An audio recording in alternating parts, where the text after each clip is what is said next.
But dang, you ain't gotta put all, shoot, I feel like I couldn't breathe. I'm like, have to take deep breaths and stuff. So then she was telling me, okay, you finna get the whatever the hell it is to make you go to sleep.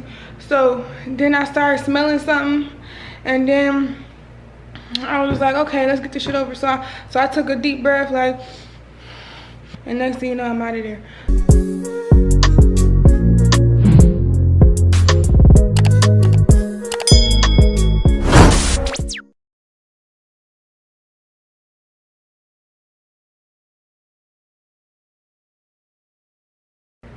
I was getting so mad I wanted to cry. So, okay, so I'm like, oh, okay, so I'm getting my surgery. So I text everybody, okay, boom, boom, getting surgery. Whew, so then I had to wait like another hour for them to set their room up. And then they had made me get butt naked and put a gown on. She made me take my socks off. I'm like, look, y'all don't want to look at my feet right now. You know, this is unexpected. I need some lotion. You feel me? If I scratch you, my bad. But look, I didn't know this was gonna happen, okay? So don't mind my feet right now. It's hard to you know, yeah. So when I had got in the other room, cause that lady, she looked like she didn't know what she was talking about. Cause I'm like, girl, I had surgery before. They let me keep my socks on, excuse me. So when they took me up to the other room, I'm gonna show you a clip when the lady was taking me to the elevator, cause I thought it was cool. It looked like a movie scene.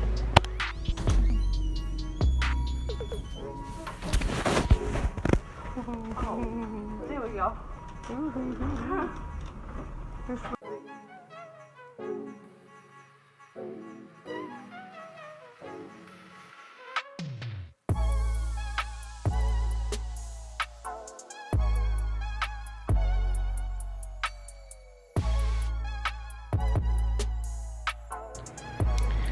Okay, so we get on the elevator. We just went up one floor, but that elevator is slow as heck, and it reminded me of my apartments.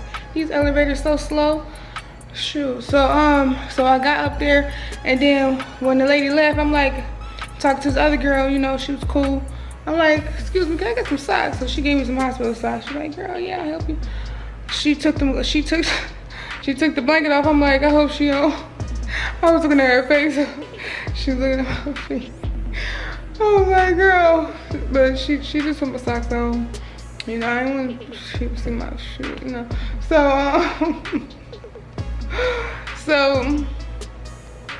So then she was telling me everything that was gonna happen, making sure I know what I was getting done, and then if I had any questions, you know, I was to ask her the questions so she can, you know, inform me on everything, keep me updated and stuff. I had to sign this paper from the surgeon too when the surgeons came in, you know, because they went over everything too, what's the risk and all this, blah, blah, blah, blah, blah. So, so then after, you know, they finished doing what they had to do, and the room was set up, they brought me to the room. So they brought me to the room, and then I had to slide over to this little bed, and I remember, because when I had my breast reduction, it was a little small bed like that too. So right when I got in that room, everybody was smelling all good. I'm like, dang, y'all just freshly got out the shower and stuff. Like, it was just smelling good as heck. And I'm like, you smell good? She said, oh, thank you. Shoot, but yeah, so I guess they had to give me something else because I'm pregnant. They didn't give me the same stuff they did when I had a breast reduction. So they put this mask on me, and it was hard to breathe. She was like, it's just oxygen. It don't feel like oxygen. I feel like I can't breathe. She all holding the thing on my nose and stuff. I'm like, I was like, it looked like I was trying to find the air. I'm like, look, it's hard to breathe. How is it hard to breathe in this oxygen shoe? Like, it feel like you're taking some oxygen from me, and she all like on my nose and stuff. I'm like, lady, look, calm down, relax. You know, I know that y'all finna put some stuff up in there, and I know I'm finna go to sleep, but dang, you ain't gotta put it all in the shoe. I feel like I couldn't breathe. I'm like, have to take deep breaths and stuff. So then she was telling me, okay, you finna get the whatever the hell it is to make you go to sleep. So then I started smelling something, and then I was like, okay, let's get this shit over. So I took a deep breath, like, and next thing you know, I'm out of there. So I ain't remember nothing. I was knocked out. Then I woke up, voice all scratchy, and I don't know if y'all noticed, like my voice sound a little funny. It sound a little like, cause it sound a little dry, sound a little parched. Y'all know what I'm trying to say. Yeah, so they had to put a tube down my throat. After she did that and I went to sleep, that's when she put the tube down my throat. But when they had moved me to the recovery room, they was just waiting till I got up and stuff. And then she was like, asked me how I feel, blah, blah. And then they had put some, gave me some medication in my IV, which is right here. I had made them wrap that up good because that's a whole nother story. So she had gave me some medication in my IV, and your girl was feeling good. Like, I'm like, what is that? Like, give me some more of that. But it wore off quick as heck. I'm like, what's going on? Like, I thought I was gonna like enjoy this a little longer, but I guess it just wore off. And then my other room was ready because I was up talking, everything was good, you know. So they brought me to the other room. And then like, whoo wee, baby, this pain is no joke, okay? I'm gonna show y'all like where they cut me and stuff at. They had to cut me in 3 different spots or whatever, and they put glue on where the incisions was at. So they said the glue would come out by itself. They ain't tell me, but I saw some videos, you know. I think it said on my paper, but they ain't tell me about no dang on glue. I saw it and I'm like, dang, they put some glue on me.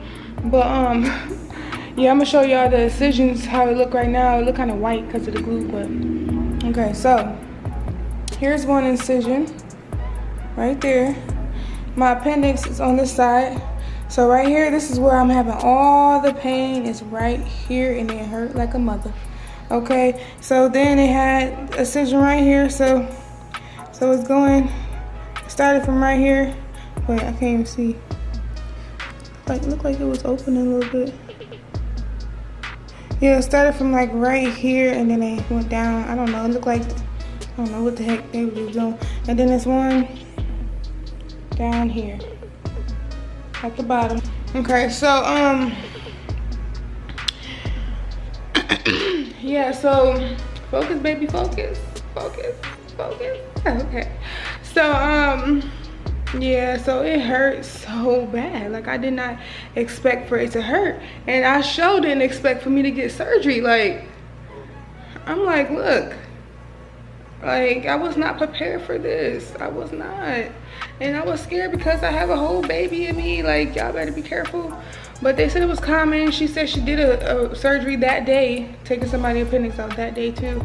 And she was so cool. I'm like, okay, I feel comfortable with you. So let's just get this done. Let's get this done. You know, I don't want a sick baby. I don't want to keep this in my stomach so it can burst and be sick and infected. So let's just get this done. But they said the surgery was successful. It only took 45 minutes. The total was like an hour from like getting up to the room and all that stuff, and moving me to the bed and getting me medicated and all that stuff. So, but she said the process of the surgery when they start cutting me was about 45 minutes, which is not bad because they said it could take an hour up to an hour and a half, you know. So yeah, so I was recovering. Like, ooh, I did not have an appetite, y'all. Like, after the whole day of not eating, I did not really have an appetite. They said I can eat like mild, like some freaking Jello, and your girl don't like the gelatin. I don't like that. I don't eat pork. So next, what else y'all got? So I just got some crackers, you know what I'm saying? I got some burners, some ginger ale, you know, and then I did not have an appetite. And then, so a little while later, your girl got to use the bathroom, right? So I rang the buzzer. Y'all, hold on. First, to get to the dang on buzzer, right? The buzzer, my nurse, ooh, I was so mad. Okay. My nurse did not put the button next to me. Y'all, I just got out of surgery. Like, are you stupid? Why you didn't put the button next to me? Like, you know, what if I need emergencies? How am I gonna call you? You know what I'm saying? So it was dark as heck. You know, I had to share a room with this older lady. She had a brace on, something happened to her neck. But So it was dark in there, and I gotta pee. You know what I'm saying? So I'm looking around for my phone. Had to reach for my phone, right? So I had to reach for my phone, turn the flashlight on. So I'm just looking around like, you know, trying to move, trying to find what this dang on thing at. So then I turned to my left. Boom, it's right there on the table. Y'all know I had to reach for that. Like, it was, whoo-wee, honey. It was so hard to reach for that, and I was in pain. I'm like, first of all, you barely came in to check up on me, and now I gotta reach for this thing to call you up in here. I was so mad. Then I told him, he acted like it ain't no big old deal.